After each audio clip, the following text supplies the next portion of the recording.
The crystalline chamber stretched high above Captain Taemin Kim's head, its walls shimmering with colors he had no names for. He stood alone in the center of the massive room, surrounded by thousands of Talveen observers. Their wings hummed softly, creating a sound that made his bones vibrate. He had been standing here for 6 hours waiting for the final judgment. Taemin's hands were locked behind his back, not by chains, but by his own discipline. He was a soldier, and soldiers knew how to stand at attention even when their legs screamed for rest. His uniform was clean but worn, the same one he had been wearing during the incident 3 months ago. The incident that killed 147 innocent Talveen civilians. High Arbiter Velmora floated above him on a platform that seemed made of pure light. She was enormous, at least 9 feet tall, with 6 arms and wings that spread wider than Taemin was tall. Her exoskeleton shifted between deep purple and angry red as she looked down at him. He had learned that red meant anger or pain among the Talveen. There was plenty of both in this room. Ambassador Dayun Park stood to his right, her face pale and tired. She had fought for weeks to prevent this trial from becoming an execution. She had shown the Talveen court everything about the incident. Every communication log, every sensor reading, every desperate decision made in those terrible minutes when his battalion thought they were under attack. It had been humanity's first contact with alien life. The Talveen transport ship had appeared without warning near the human colony on Kepler 442b. Its design was unlike anything human sensors could recognize. It had moved in patterns that seemed aggressive to human military analysts. Taemin's orders had been clear: protect the colony at all costs. He had given his battalion 30 seconds to identify the ship as friendly. When no response came to their hails when the ship continued its approach, he had given the order to fire. The transport had been filled with families, parents taking their children to see a new world, young couples starting their lives together, students excited for their first journey through space. The human weapons had torn through their shields like paper. 147 lives ended in fire and vacuum. By the time Taemin's sensors officers realized their mistake, it was already too late. High Arbiter Velmora's voice filled the chamber, translated into Korean by the device in Taemin's ear. Captain Taemin Kim of Earth, you stand before this court not just as one being but as the representative of your entire species. Your actions have brought death to our people. Your actions have brought fear and hatred between our worlds. We have deliberated for many cycles on what justice means in this situation. Taemin kept his eyes forward, his face showing nothing. Inside, his stomach twisted. He had accepted that he would die here. Death seemed like the only fair payment for what he had done. He thought about the faces he had seen in the trial, the Talveen families who had lost everything. He had memorized each one, forcing himself to see what his orders had caused. Many voices in our empire call for your execution, Velmora continued. They say your death would balance the scales. They say your death would send a message to humanity about the cost of violence. They are not wrong to feel this way. Their grief is real and deep. Ambassador Park's hands clenched at her sides. Taemin could see her preparing to make one last argument, one last plea for his life. He wanted to tell her not to bother. Some debts could only be paid one way. But execution is simple, Velmora said, and her exoskeleton shifted to a deep blue that Taemin had learned meant sadness or contemplation. Execution is easy. You would die, and humanity would hate us, and the cycle of violence would continue. Death teaches nothing. Death changes nothing. Death only creates more death. Taemin's heart began to beat faster. This didn't sound like a death sentence. Therefore, this court delivers an alternative judgment. Captain Taemin Kim, you will not be executed. You will not be imprisoned. Instead, you will live among us for 1 full solar cycle. You will live specifically with 6 young adults of the Talveen people, individuals who lost family members in the incident you caused. You will learn our ways. You will share your ways. You will form bonds of understanding that should have existed before weapons were fired. The chamber erupted in noise. Some Talveen hummed in approval, their wings creating harmonious vibrations. Others buzzed angrily, their exoskeletons flashing red. Ambassador Park's mouth fell open in shock. Taemin felt dizzy, unsure if this was mercy or a crueler punishment than death. Velmora raised all 6 of her arms, calling for silence. This is not forgiveness. The dead cannot be brought back.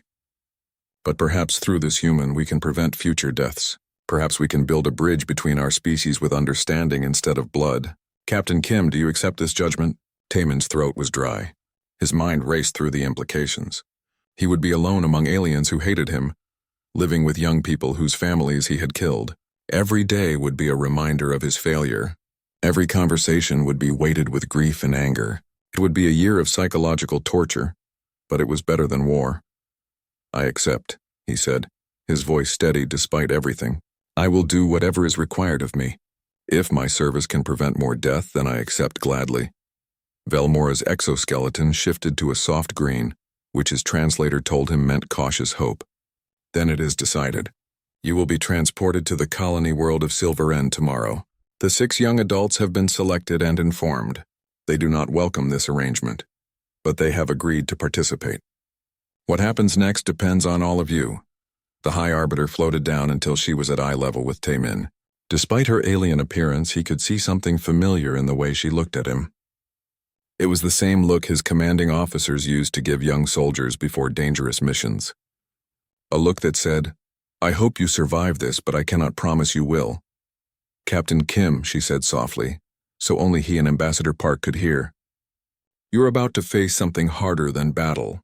You are about to face the humanity within yourself and discover if there is enough of it to bridge the gap between worlds. I do not know if you will succeed, but I believe the attempt itself has value. That night in his cell, Taemin was given files on the 6 young Talveen he would live with. Their names, their studies, their interests, and most painfully, the names and images of the family members they had lost. He read every word, studied every face, and did not sleep. The transport ship landed on Silvarin as the planet's 3 moons rose over the horizon. Taemin stepped out onto soil that felt wrong under his boots, too soft and springy, like walking on living tissue. The air smelled sweet and chemical at the same time, making his nose burn with each breath. This world had less gravity than Earth, and each step made him feel like he might float away. The dwelling rose from the ground like a massive flower made of bone and crystal. It was beautiful and deeply unsettling to human eyes. Bioorganic architecture, his briefing file had called it. The Talveen grew their buildings from specially engineered organisms that lived and breathed and responded to their inhabitants. Taemin could see the structure's walls slowly expanding and contracting like lungs. 6 figures stood at the entrance. Even from a distance, Taemin could see their exoskeletons flashing red and orange. Anger and hostility. His translator device beeped softly, picking up wing vibrations that meant words he was glad he couldn't understand yet. Ambassador Park had left him at the spaceport. This part of his sentence he would face alone. He picked up his single bag of belongings and walked toward his new home. Each step felt heavier than the last, despite the lower gravity. The tallest of the 6 stepped forward as Taemin approached. This was Jiwon, the engineering student. His file said he was 22 years old and had lost his mother. Jiwon's exoskeleton was dark green with red patches spreading across it like angry wounds. So you are the human, Jiwon said, his translator making his voice sound flat and emotionless. But Taemin could see the hatred in the rapid movements of his antennae. The killer who destroyed my mother's ship. Welcome to your prison. Taemin wanted to say he was sorry. He wanted to explain, to defend himself, to make them understand. But he had learned in the trial that explanations sounded like excuses when people were grieving. So he simply nodded and said, Thank you for allowing me into your home. A female Talveen pushed past Jiwon. This was Hei Young, the xenobiology student. She was smaller than the others, her exoskeleton a pale blue with scientific markings tattooed across her arms. Her sister had died in the transport. She had been only 16. We did not allow anything, Hei Young said sharply. The court forced this on us just as much as on you. Do not pretend we are welcoming you. Do not pretend we want you here. Another male stepped forward, his body larger and more muscular than the others. Dongha, the athlete and military trainee. His father had been a decorated Talveen soldier, traveling to visit his son when the transport was destroyed. Dongha's exoskeleton was covered in ritual scarring, marks of warrior training. He looked at Taemin the way soldiers look at enemies. I have been told I cannot harm you, Dongha said quietly. The court forbids it. But know this, human. If you were not protected by their law, I would kill you with my own hands for what you did to my father. Taemin met his gaze steadily. I understand. If our positions were reversed, I would feel the same. The fourth Talveen was even smaller than Hei Young, her exoskeleton covered in painted patterns that looked like flowing water. Borem, the artist. Her younger brother had been only 8 years old, excited for his first space journey. When she saw Taemin looking at her, she made a sound that needed no translation. It was the sound of someone trying not to cry. She turned and ran into the dwelling. "You will stay away from Boram," said the fifth Talveen Kyungmin, the philosophy and law student. His exoskeleton was pure black, unusual among his people. His family had not died in the incident, but he had appointed himself the group's protector and judge. "She is fragile. Your presence hurts her. If you must be here, then be here quietly and out of sight." The last Talveen, Young-soo, had not spoken yet. He was the oldest at 24, studying medicine. He had lost cousins in the incident, 3 of them. His exoskeleton was a calm gray color, and his antennae moved slowly and deliberately. When he finally spoke, his voice was measured and careful. "I am Young-soo. I will show you to your quarters. The dwelling has prepared a space for you. It is separated from ours because our biology requires different environments. Follow me." Young-soo led Taemin through the entrance. Inside, the dwelling was even stranger. The walls glowed with soft bioluminescence and the floor felt warm and slightly damp. Taemin could feel the building's heartbeat through his boots, a slow and steady pulse. Doorways opened as they approached and closed behind them, the organic material flowing like water. His quarters were small, just large enough for a sleeping platform, a desk, and a small washing area. The Talveen had tried to make it suitable for human needs, but everything felt slightly wrong. The sleeping platform was too soft. The lighting was too green. The air circulation made whistling sounds that set his teeth on edge. "Meals are at dawn, midday, and dusk," Young-soo said, standing in the doorway. "You are required to attend all meals and the weekly group counseling sessions. Otherwise, you may do as you wish within the dwelling and the surrounding grounds. You are not permitted to leave the area without supervision." "I understand," Taemin said, setting his bag on the floor. Young-soo started to leave, then paused.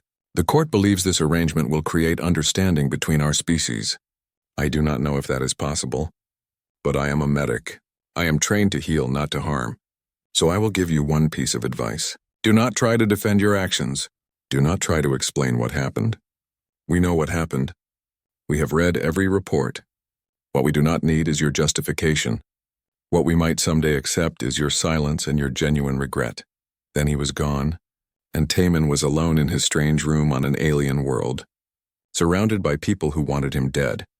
The first week was worse than any combat Taemin had experienced. In battle, the enemy was clear. Here, every moment was a minefield of cultural misunderstandings and raw grief. Meals were torture. The Talveen ate together in a circular room where the table grew from the floor. Their food was mostly plant-based, genetically modified to be safe for human consumption, but it tasted like medicine and left his stomach cramping. He sat at the table while the 6 young Talveen spoke in their own language, deliberately excluding him. Their wing vibrations created harmonies he could not understand, inside jokes he could not share. Hei Young would sometimes ask him questions during meals, but they were not friendly questions. "How does it feel to eat while the people you killed cannot? Do humans feel guilt, or is that beyond your species? Tell me, Captain, do you dream about the faces of the children you murdered?" Taemin answered honestly when he could and remained silent when he could not. Yes, he felt guilt. Yes, he dreamed about the faces. Yes, he knew that eating and sleeping and breathing was a privilege he did not deserve. On the 3rd night, Taemin woke to find his sleeping platform destroyed. Someone had used a chemical that made the organic material collapse into liquid. He spent the rest of the night sitting on the floor. He did not report it. The next day, Dongha watched him with satisfaction, waiting for Taemin to complain or retaliate. Taemin did neither. On the 5th day, Jiwon hacked his communication device, cutting off his ability to send messages to Earth. Taemin discovered it when he tried to send a message to his sister, telling her he was alive. The device simply showed an error. Jiwon smiled at him across the meal table, his antennae waving in amusement. The weekly counseling session was even worse. A Talveen therapist named Velrun led them through exercises meant to build empathy and understanding. She made them share their feelings, describe their pain, explain their fears. The 5 young Talveen who attended spoke eloquently about their losses. Boram still refused to attend, staying in her room with the door sealed. When it was Taemin's turn to speak, he found himself struggling for words in basic English, trying to make them understand what it was like to make life and death decisions in seconds, to carry the weight of command, to realize too late that you have killed innocents. 2 months passed like years. Taemin had learned to sleep on the floor after his platform was destroyed. He had learned to eat the Talvine food without showing disgust. He had learned to recognize some wing patterns and exoskeleton color changes. Red meant anger. Blue meant sadness. Green meant hope or curiosity. But understanding their language did not make them hate him less. The accident happened on a morning when Silveran's 3 moons were still visible in the purple sky. Taemin was in the common area, trying to repair his communication device with tools Jiwan had grudgingly provided. The young Talvine engineer had not restored the device's function, but he had stopped actively sabotaging it, which Taemin counted as progress. Jiwan was working on a project in the corner, something involving crystalline circuits and bioorganic processors that Taemin could not begin to understand. The dwelling structure had grown a special workbench for him, equipped with tools that looked like living creatures. That was when the ceiling started to crack. The dwelling's organic material made a sound like breaking bones. Taemin looked up and saw a section of the ceiling splitting apart, the bioluminescent tissue tearing. Later they would learn that a deep root system beneath the dwelling had died from disease, weakening the entire structure's foundation. But in that moment all Taemin knew was that several hundred pounds of crystalline material was falling directly toward Jiwan's head. Military training took over. Taemin did not think he moved. The lower gravity helped him cross the room in 3 long strides. He slammed into Jiwan, throwing them both to the side as the ceiling collapsed where the Talvine had been standing. Debris rained down, sharp fragments cutting through Taemin's uniform and into his skin. Something heavy hit his shoulder and he felt bone crack. Then it was over. Dust filled the air. Emergency lights pulsed through the dwelling as it tried to repair itself. Taemin lay on the floor, his shoulder screaming with pain. Beside him, Jiwan was breathing rapidly, his exoskeleton flashing between red and white in shock and confusion. The others came running. Youngsu arrived first, his medical training making him assess the situation instantly. He saw the collapsed ceiling, saw Jiwan's position, saw where Taemin had pushed him. Youngsu's exoskeleton turned a deep, thoughtful blue as he realized what had happened. "Do not move," Youngsu said, kneeling beside Jiwan. His hands moved quickly, checking for injuries. A deep cut ran along Jiwan's left arm where debris had grazed him, but otherwise he was intact. "You are lucky. Very lucky." Jiwan sat up slowly, his antennae waving in confusion. He looked at the collapsed ceiling, then at Taemin, then back at the ceiling. His exoskeleton cycled through colors too quickly for Taemin to identify. Finally, Jiwan spoke, his voice rough. "You saved me. Why did you save me?" Taemin struggled to sit up, cradling his injured shoulder. "Because you were in danger. I did not think about it. I just reacted." Hae-young arrived next, followed by Dong-ha and Kyung-min. They took in the scene, the implications clear. The human who had killed their families had just saved one of their own. It did not erase the past, but it complicated their hatred in ways that made them uncomfortable. Youngsu turned his attention to Taemin. "Your shoulder is broken. Let me treat it." Over the next hour, as Youngsu carefully set Taemin's shoulder and sealed his cuts with Talvine medical gel, something shifted in the dwelling. The change was subtle, like ice beginning to crack after a long winter. Jiwan sat nearby watching Youngsu work, his exoskeleton now a confused mix of colors. That evening, Jiwan appeared at Taemin's door. The young Talvine stood in the entrance, his antennae moving in patterns that Taemin was learning meant uncertainty or internal conflict. "I came to say thank you," Jiwan said stiffly. "You did not have to save me. You could have let me die. Some might say it would have been fair, given what you did to my mother, but you saved me anyway. I do not understand why." Taemin was lying on his repaired sleeping platform, his shoulder bound and aching. "I told you. I did not think. But if you want a better answer, then here it is. I have already killed too many of your people. I will not let another one die if I can prevent it." Jiwan's exoskeleton shifted to deep blue. Sadness. "My mother was an engineer like me. She designed environmental systems for new colonies. She was brilliant. I grew up watching her build machines that could create breathable air from toxic atmospheres. She could make dead worlds live. This was the first time any of them had shared real details about the people they had lost. Taman listened carefully, committing every word to memory. When I heard she died in your attack, I hated all humans. I hated you most of all because you gave the order. I have spent 2 months trying to make your life miserable because it made me feel like I was doing something. Like I was fighting back. But today you saved me without hesitation. Now I do not know what to feel. You can still hate me, Taman said quietly. What I did does not change because of what happened today. But maybe you can hate me a little less. That would be enough. After Ji-won left, Young-soo came to check on Taemin's shoulder. The Talvin medic worked in silence for several minutes before speaking. I have been watching you since you arrived. Medical training teaches observation. I have seen you accept every insult, every cruelty without complaint. I have seen you try to learn our language and customs. I thought it was manipulation, a clever human trying to trick us into sympathy. And now? Taemin asked. Young-soo's exoskeleton turned thoughtful blue. Now I think perhaps you are genuinely trying to atone for what you did. Atonement does not erase the crime, but it matters. In Talvin medicine, we have a saying, a wound cannot heal if it is never cleaned. Perhaps you are trying to clean the wound between our peoples. Over the following weeks, the atmosphere in the dwelling gradually changed. Young-soo began asking Taemin about human medical techniques. He was fascinated by how humans dealt with trauma and injury, despite having no exoskeleton, no natural armor, only fragile skin and breakable bones. Human military medics work under conditions that would kill our medical personnel, Young-soo explained to the others during a meal. They have developed techniques for treating injuries in combat that we never considered because our biology is so different. Captain Kim has been teaching me about tourniquets and pressure bandages, simple human solutions to complex problems. Hae-young's scientific curiosity proved stronger than her hatred. She started asking Taemin about Earth, about human evolution, about how such a violent species developed culture and art. Her questions were still pointed, still painful, but they were genuine questions rather than accusations. You humans evolved as persistence hunters, she said one evening, reading from her datapad. You would chase prey until it collapsed from exhaustion. No claws, no venom, no speed.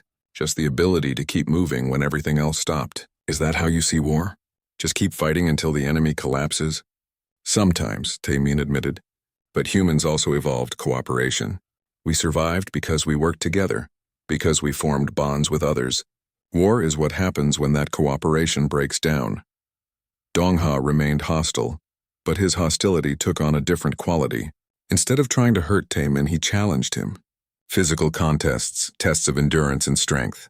The lower gravity gave Taemin some advantages, but the Talvin's natural armor and 6 limbs gave Dong-ha others. They were evenly matched, and Dong-ha seemed to respect that. You fight with honor, Dong-ha said after one particularly brutal sparring session. My father taught me that warriors can be enemies without being evil. I did not want to believe a human could understand honor. But you do not complain when you lose. You do not boast when you win. You fight like a true soldier. Kyung-min continued documenting everything, his black exoskeleton unreadable, but his questions became less accusatory and more philosophical. He wanted to understand human concepts of justice and punishment and redemption. In your culture, can someone who has done terrible things ever be good again? Kyung-min asked during a late-night discussion. Or are they forever marked by their worst action? I think people can change, Taemin said, but they cannot erase what they have done. I will always be the person who gave that order. That is part of who I am now. The question is what I do with the rest of my life. Boram still avoided him, but one evening Taemin played his harmonica, a mournful earth song about soldiers lost in war. He did not see Boram standing in the shadows listening. He did not see her exoskeleton turn from red to blue to something softer, but he felt her presence and he played more gently because of it.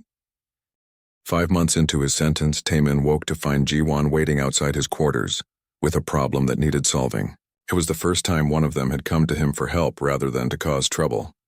The dwelling's water recycling system is failing, Ji-won explained, his antennae twitching with frustration. It is a bioorganic system designed by my people, but the principles are universal. You have military engineering training. I thought perhaps a different perspective might help. They worked together for 6 hours, G1 explaining Talveen technology while Taemin applied human problem-solving approaches. The solution came when Taemin suggested treating the system like a living organism that was sick rather than a machine that was broken.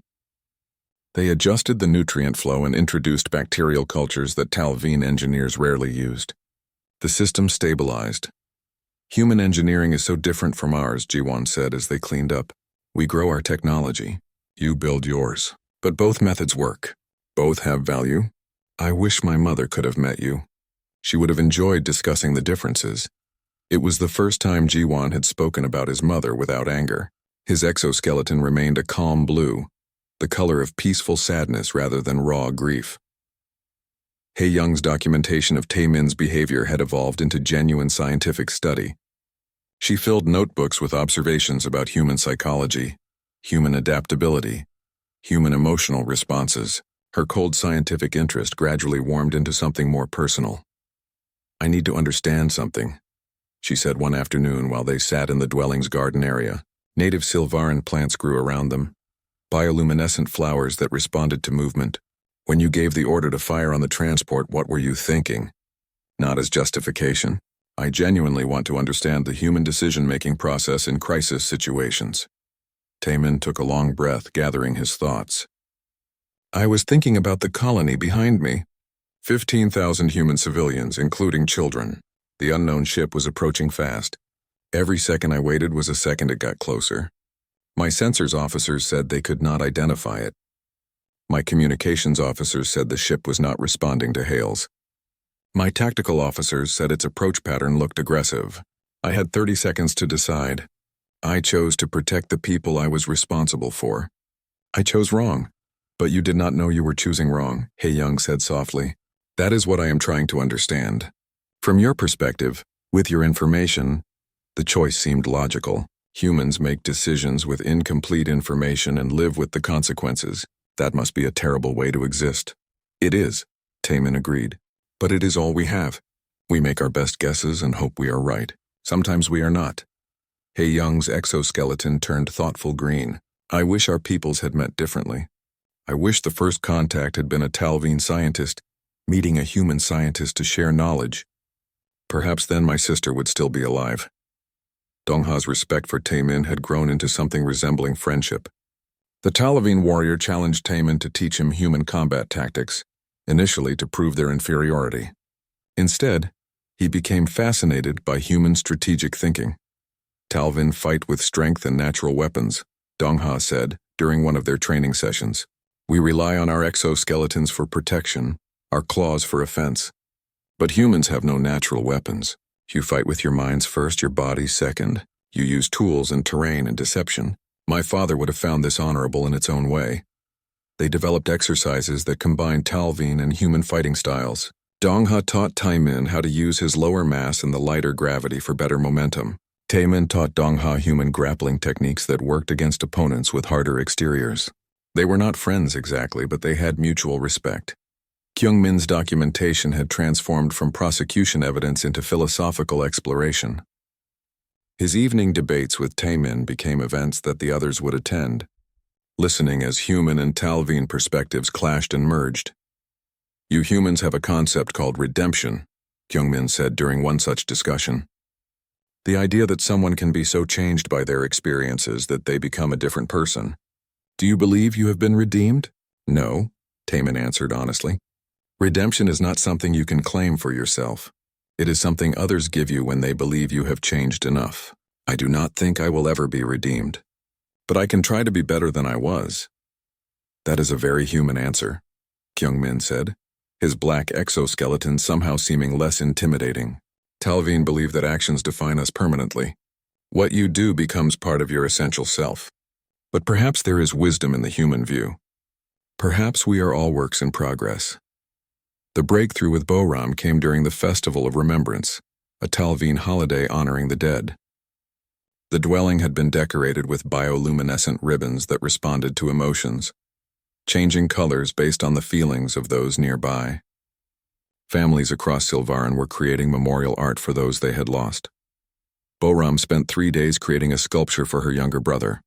It was a crystalline structure grown from special organic material, embedded with light-reactive proteins that would display colors based on the emotional state of viewers. The sculpture showed a young Talveen child with wings spread wide, full of joy and hope. When it was finished, Boram invited everyone to see it. Taemin stood at the back of the group, not wanting to intrude on something so personal. But Boram looked directly at him and gestured for him to come closer. Taemin approached the sculpture carefully. As he looked at the image of Boram's brother, his own emotions overwhelmed him. Grief for the child he had killed without knowing, sorrow for the life that ended too soon, regret for the joy that would never be experienced.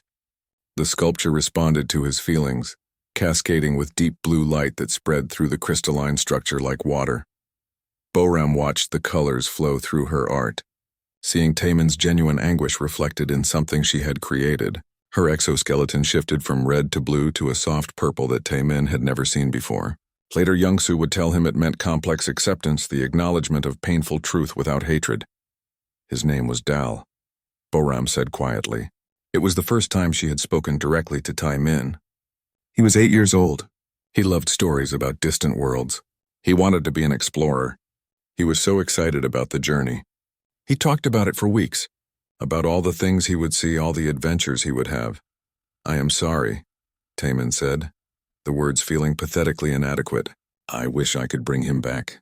I wish I could undo what I did. I cannot. All I can do is promise to remember him, to carry his name and his story with me forever. Boram's antennae moved in patterns that Taemin was learning meant deep thought. I cannot forgive you. Not yet, maybe not ever. But I see that you hurt too. Your pain does not erase mine, but it means something. It means Dal's death matters to you, that he is not just a number in a report. That is enough for now. That night, all 6 young Talveen gathered with Taemin voluntarily for the first time. They sat in a circle in the common area, the dwelling's walls glowing softly around them. One by one, they shared stories about the family members they had lost. Not to hurt Taemin, but to help him understand who these people had been. Ji-won talked about his mother's laugh, how she would hum while she worked on complex engineering problems. Hae-young described her sister's dreams of becoming a doctor, of healing people across the galaxy. Dong-ha shared memories of his father teaching him warrior codes and honor. Young-soo spoke of his cousins, 3 siblings who had been inseparable, always together even in death. Boram talked about Dal's imagination, his endless questions, his bright joy. Taemin listened to every word, his eyes burning with tears he refused to let fall. He memorized every detail, every name, every story. These were not statistics. They were people. They had been loved. They were missed. He had taken them from the universe, and that was a debt he could never repay. I will carry them all with me, Taemin promised. Every name, every story. I will make sure humans know what was lost. I will make sure this never happens again. That is all we can ask, Young-soo said softly. We cannot change the past, but perhaps we can shape the future. The next morning, a warning came through on the dwelling's communication system. Talveen security forces had detected unusual activity near their location. A group of extremists, angry about Taemin's sentence and the growing bonds between him and the young adults, had made threats. The security forces were investigating but advised caution. They see our acceptance as betrayal, Kyungmin said, his exoskeleton flashing dark red. To them we have forgotten the dead. We have let the killer win. You have not forgotten, Taemin said firmly. You have honored your loved ones by choosing understanding over hatred. That takes more strength than revenge. But that night, as Taemin lay in his quarters, he could not shake the feeling that something terrible was coming. He had been a soldier long enough to recognize the calm before violence. Somewhere in the darkness, people were planning death, and he was at the center of it. The attack came at dawn when Silvarin's 3 moons were setting, and the primary sun had just begun to rise. Taemin was awake, a habit from his military days. He heard the dwelling's warning systems trigger first, a low vibration through the organic structure that meant intruders. Then came the sound of weapons fire, energy blasts hitting the dwelling's outer walls. He was moving before conscious thought took over. His door flowed open and he ran into the common area. The 6 young Talveen were emerging from their quarters, exoskeletons flashing alarm colors. Through the translucent walls, Taemin could see shapes moving outside. At least a dozen armed Talveen extremists carrying weapons that glowed with deadly energy. They are here for me, Taimin said quickly. If I surrender, they might leave you alone. No, Ji-won said sharply. If you surrender, they will execute you. Then they will kill us for defending you. I know these extremists. They believe we have betrayed our people. There is no reasoning with them. An explosion rocked the dwelling. Part of the outer wall collapsed and 3 armed Talveen pushed through the gap. Their exoskeletons were painted with symbols that meant vengeance and purity. They raised their weapons toward Taemin. Dongha moved like lightning. His warrior training took over, and he crashed into the lead attacker before they could fire. They went down in a tangle of limbs and wings. The dwelling's defensive systems activated, organic tendrils emerging from the walls to grab at the intruders. But the extremist had come prepared with chemical sprays that made the living structure retreat. Protect the entrances, Taemin shouted, his military command voice cutting through the chaos. Ji-won, can you seal the breach? Working on it, Ji-won called back, his hands already interfacing with the dwelling's control systems. I need 2 minutes. We do not have 2 minutes, Hae-young said, pointing at the windows. More extremists were approaching from multiple directions. Taemin's mind shifted into tactical mode. Years of military training organizing chaos into strategy. Young-soo, prepare medical supplies. People will be hurt. Hae-young, you know the dwelling's layout better than anyone. Find us defensive positions. Kyung-min, try to contact security forces. Tell them we are under attack. Dongha, keep fighting but do not take unnecessary risks. Bo-ram, I can control the dwelling's biosystems, Bo-ram interrupted, her quiet voice suddenly steady and strong. The structure responds to emotional commands from Talveen. I can make it fight for us. More extremists poured through the breach. Taemin grabbed a piece of broken structural material, using it as a makeshift weapon. He had no formal training fighting Talveen warriors, but he had sparred with Dongha for months. He knew their weak points, the gaps in their exoskeleton plating, the way their 6 limbs could be advantages or liabilities depending on position. An attacker lunged at him with a blade. Taemin sidestepped in the lower gravity, using momentum to swing his improvised club at the Talveen's leg joint. The exoskeleton cracked and the attacker stumbled. Dongha was beside him immediately, finishing what Taemin started. Not bad for a human, Dongha said, his exoskeleton flashing combat red. Not bad for someone who is supposed to hate me, Taemin replied. Ji-won managed to seal the main breach, the dwelling's organic material flowing like water to close the gap. But windows shattered as more extremists tried to force their way inside. Hae-young had led them to a more defensible position, a narrow corridor where attackers could only come at them 2 at a time. Bo-ram stood in the center of the dwelling, her hands pressed against the living walls, her exoskeleton glowing with concentration. The structure responded to her commands. Floors became sticky, trapping attackers' feet. Walls grew sharp protrusions that blocked paths. Ceilings lowered in strategic areas, forcing enemies to slow down. The dwelling itself had become their ally. Young-soo worked quickly on the injured. One of the extremists had wounded Hae-young's arm before being subdued. Young-soo applied pressure, his medical training steady even in chaos. Hold still, you will be fine. Kyung-min was having trouble reaching security forces. The extremists had jammers blocking communications. I cannot get through. We are on our own. Then we hold until help arrives, Taemin said. We have defensible positions, limited entry points, and the dwelling itself fighting for us. We can do this. An extremist burst through a side passage that Hae-young had not accounted for. The Talveen warrior raised an energy weapon, aiming directly at Hae-young, who was focused on her wounded arm. Taemin reacted without thinking, throwing himself in front of her. The energy blast hit him in the side, burning through his uniform and into his flesh. The pain was incredible, like being stabbed with hot metal. Taemin went down hard. Through blurring vision, he saw Dongha grab the shooter and slam them into a wall with devastating force. Then Young-soo was there, hands working quickly to seal the wound. You took a hit for Hae-young, Young-soo said, his voice tight with concentration. Why? Because I have already killed too many of you. Taemin gasped through the pain. Not again. Never again. Hae-young stared at him, her exoskeleton cycling through colors too fast to identify. You are an idiot. A brave, honorable idiot. More extremists were trying to break through, but the combination of the dwelling's defenses, Bo-ram's control, and the coordinated defense from Taemin's makeshift squad was holding them back. They had become a unit, human and Talveen fighting together. covering each other's weaknesses and amplifying each other's strengths. Ji-won had rigged several engineering tools into makeshift explosive devices, placing them at key entry points. When extremists tried to force their way through, the explosions knocked them back without killing them. Kyungmin had finally broken through the jamming signal, screaming into the communication system for security forces. The battle lasted 23 minutes, though it felt like hours. When Talveen security forces finally arrived, they found the dwelling sealed and defended, the extremists either subdued or retreating.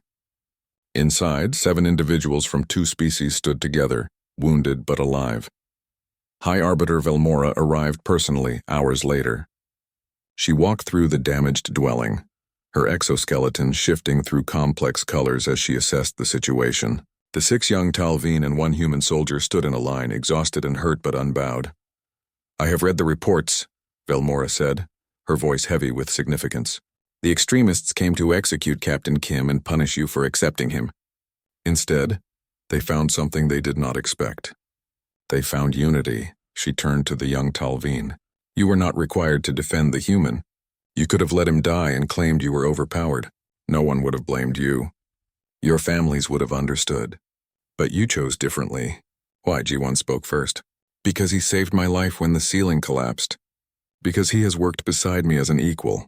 Because my mother would have wanted me to judge people by their actions, not just their worst mistakes." Hae-young stepped forward, cradling her wounded arm. "Because he took an energy blast meant for me. Because in 5 months he has shown genuine remorse and real effort to understand us. Because my sister believed in science and knowledge, and hatred is the opposite of understanding." Dongha's exoskeleton flashed warrior red. "Because he fights with honor. Because my father taught me that strength means protecting others, not seeking revenge. Because Captain Kim has proven he is a warrior worthy of respect." Young-soo spoke quietly. "Because I am a healer. I save lives. That is what I do. Today, that meant defending someone who helped me learn new ways to save even more lives in the future." Kyungmin's black exoskeleton seemed to glow from within. "Because justice is complex. Because punishment should lead to growth, not just suffering. Because the law assigned Captain Kim to us for a reason, and that reason revealed itself today." Boram was last. Her voice was soft but clear. "Because when he looked at my sculpture of Dal, his grief was real. Because he remembers my brother's name and story. Because Dal would have wanted me to choose understanding over hatred. He always wanted to explore and learn about others. This is how I honor him." Velmora's exoskeleton shifted to a color Taemin had never seen, something between green and gold. Pride and hope mixed together. "You have all grown beyond what this court dared to hope. You have taken tragedy and built bridges from the ruins." She turned to Taemin. "Captain Kim, your sentence is complete. You have fulfilled the court's requirements. You may return to Earth if you wish." Taemin looked at the 6 young Talveen who had become something more than his wardens or his students. They had become his friends, his squad, his family in a way he had not expected. "If the court permits and if they agree, I would like to stay 3 more months, not as punishment, but to finish what we started, to help establish the exchange program we discussed, to ensure that what we built here does not end when I leave." The 6 young Talveen looked at each other, their antennae moving in complex patterns of communication. Finally, they all turned their exoskeletons to bright green, hope and agreement. "We would like him to stay," Ji-won said simply. 3 months later, Taemin stood at a memorial site that had been built for the victims of the transport incident. 147 stones were arranged in a circular pattern, each one carved with a name and a memory.